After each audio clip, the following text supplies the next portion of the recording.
YouTuber Shajan സ്കറിയയ്ക്ക് വക്കീൽ notice അയച്ച് കണ്ണൂർ ജില്ലാ പഞ്ചായത്ത് മുൻ പ്രസിഡന്റ് പി ദിവ്യ. സമൂഹ മാധ്യമങ്ങളിലെ വ്യാജ പ്രചാരണത്തിലാണ് നിയമ നടപടി.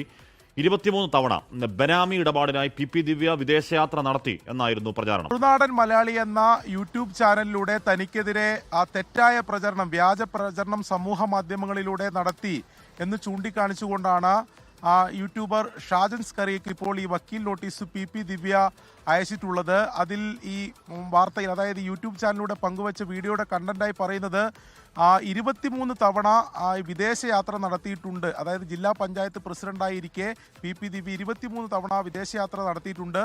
ഈ മന്ത്രിമാർ നടത്തുന്നതിനേക്കാൾ കൂടുതൽ വിദേശയാത്ര നടത്തി. ഇത് ബിനാമി ഇടപാട് നടത്തുന്നതിന് വേണ്ടിയാണ് ഈ വിദേശയാത്ര നടത്തിയത് എന്നതായിരുന്നു ഈ ഷാജൻ സ്കറിയ മറുനാടൻ മലയാളി എന്ന യൂട്യൂബ് ചാനലിലൂടെ പങ്കുവച്ച വീഡിയോ. ഇത് തെറ്റായ പ്രചാരണമാണ്.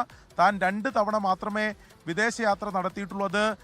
CPM-ന്റെ സംഘടനാ തലത്തിൽ ഉള്ള കാര്യങ്ങൾക്ക് വേണ്ടിയുള്ള വിദേശത്തുള്ള സംഘടനകളുടെ പരിപാടിക്ക് വേണ്ടിയാണ്. അത് പാർട്ടി അനുമതിയോടെ ാണ് ആ യാത്രകൾ നടത്തിയിട്ടുള്ളത്. തെറ്റായ പ്രചരണം, അടിസ്ഥാനരഹിതമായ പ്രചരണം ഈ സമൂഹ മാധ്യമങ്ങളിൽ നടത്തി.